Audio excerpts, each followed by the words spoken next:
ప్రజల ఎక్స్‌పెక్టేషన్‌ని, audience fans యొక్క అభిమానుల యొక్క సాటిస్ఫాక్షన్‌ని ఉందా అని అనేక ప్రశ్నలు ఉత్పన్నమవుతున్నాయి. ఖచ్చితంగా ఈ సినిమా ఇవాళ ఉన్న టాక్ బాగుంది. బాగాలేదని ఎవరు అంటలేదు. బాగుంది. కానీ బ్రహ్మాండంగా ఉంది. ఆహా! ఓహో! అనే మాట రాట్లేదు. అది ఇప్పుడే రాదు గూడా. ఎందుకంటే కారణం అది దాని మీద బీభత్సమైన ఎక్స్‌పెక్టేషన్ పెరిగిపోయింది. కారణంగా ఆ ఎక్స్‌పెక్టేషన్ విపరీతంగా పెరిగిపోయింది. ఎప్పుడు గూడా ఈ సినీ జగత్తులో, సినీ ఇండస్ట్రీలో ఎక్స్‌పెక్టేషన్ విపరీతంగా పెరిగిన సినిమా ఎంత బ్రహ్మాండంగా ఉన్నా, ఎంత అమోఘంగా ఉన్నా కూడా పర్వాలేదు అనిపిస్తది. ఎందుకంటే ఆ ఎక్స్‌పెక్టేషన్ ఆడియన్స్ థియేటర్‌కొచ్చే లోపు వాళ్ళు ఎంటర్ అయ్యేటప్పుడే ఏదో ఇక బ్రహ్మాండం పగిలిపోతుందన్న ఎక్స్‌పెక్టేషన్‌తో వస్తారు. అలాంటి ఎక్స్‌పెక్టేషన్‌తో ఉన్నప్పుడు ఎంత బ్రహ్మాండమైనా కూడా బానే ఉంది. పర్వాలేదు అనిపిస్తది గానీ ఆహా! సో, అందుకని జనరల్‌గా ఇలాంటి సినిమాలకి ఎక్కువ ఎక్స్‌పెక్టేషన్ తగ్గించడానికి దాన్ని కొంచెం హైపు అలా అలా బ్యాలెన్స్ చేసుకుంటా చేస్తా ఉంటారు.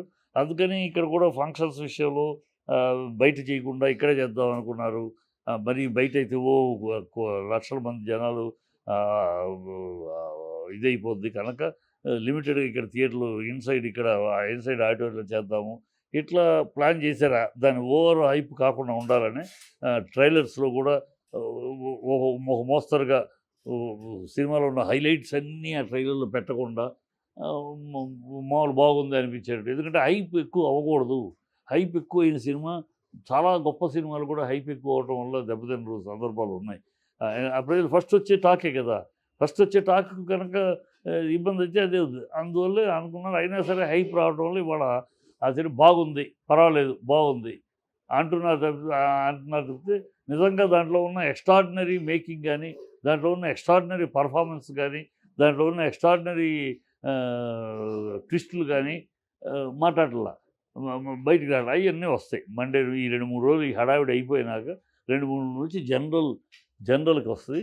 ఆ సినిమా ఖచ్చితంగా ఆడవాళ్ళు, కుర్రోళ్ళు మాసు అందరూ ఎగబడి చూసే సినిమా అది. ప్రతి ఒక్కళ్ళు ఒక్కసారి ఖచ్చితంగా చూడాలి ఆ సినిమా అనిపించే సినిమా. అందరిని సాటిస్ఫై చేసే సినిమా అది. ప్రస్తుతం ఇవాళ ఉన్న టాక్ కేవలం ఓవర్ హైప్ అవ్వటం వల్ల ఆ హైప్ నుంచి ఈ సినిమానే కాదు ఏ సినిమా అయినా అంతే ఓవర్ హైప్‌కెళ్ళిపోతే జనాలు ఎంత బాగున్నా కూడా కళ్ళు పెద్దవి బాగుంది అనలేరు. ఎందుకంటే వాళ్ళు కళ్ళు పెద్దవి పెట్టుకొని వెళ్తారు లోపలికి. అది అంత ఎప్పుడు కూడా ఏ సినిమాకి కూడా అది రాదు. అంత రాదు.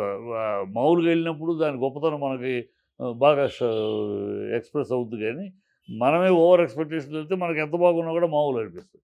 సో, ఆ సిట్యుయేషన్‌లో ఉంది ఇవాళ 'దేవర'. కనుక ఓవర్ ఎక్స్‌పెక్టేషన్‌తోని అమితమైన ఏదో మిరిగి భూమి మీద పడిపోద్దన్నట్టు అంత ఎక్స్‌పెక్టేషన్‌లో ఎళ్ళిపోయారు. జనాలు ఈ ఫ్యాన్స్ తీసుకెళ్ళిపోయారు దాన్ని. సో, అందుకని వాళ్ళంత కాస్త పర్వాలేదు బావుంది అనే టాయి చెప్తే, బ్రహ్మాండం అని ఫ్యాన్స్ అనొచ్చు కానీ, మిగతా వాళ్ళు అంటల్లా. మిగతా వాళ్ళు కూడా అంటారు. రేపు మండే తర్వాత చూడండి మీరు. మండే తర్వాత ఖచ్చితంగా దినదినాభివృద్ధి పొంది, ఆ టాక్ కూడా ప్రతి ఒళ్ళు చూడవలసిన సినిమా అవుద్ది. బా బా జూనియర్ ఎన్టీఆర్ పెర్ఫార్మన్స్ దిమ్మ తిరిగే పెర్ఫార్మన్స్ చేశాడు. ఆహ్, మేకింగ్ ఆఫ్ ది మూవీ చాలా హై క్లాస్ లెవెల్‌లో హాలీవుడ్ లెవెల్‌లో మేకింగ్ జరిగింది. ప్లస్సు సాంగ్స్ విషయంలో కానీ, ఆహ్, కథ విషయంలో గానీ చాలా ఇన్నోవేటివ్ మ్యాటరు.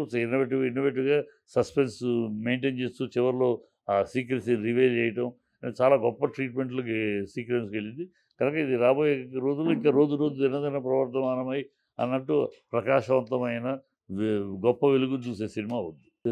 హీరో మనోడి గురించి చెప్పాల్సిన అవసరం లేదు. ఆ క్యారెక్టర్‌కి జీవం పోసేసాడు. ఆ అమ్మాయి చక్కగా ముద్దుగా శ్రీదేవి కూతురు మన పాప. జనాలందరిలో కూడా శ్రీదేవి కూతురు గనక మన పాప అని అనుకుంటున్నారు.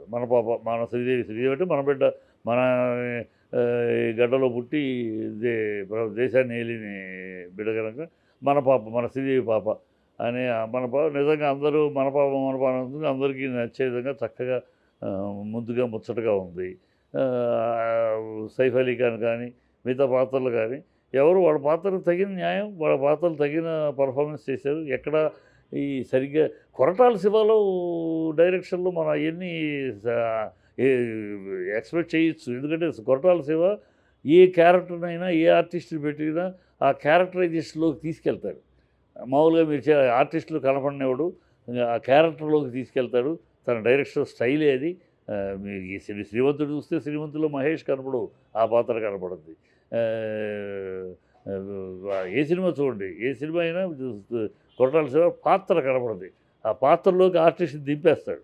ఆర్టిస్ట్ కనపడకుండా పాత్రే కనపడేట్టు, ఆ క్యారెక్టర్ కనపడేట్టు ఆర్టిస్ట్‌ని మోల్డ్ చేస్తాడు.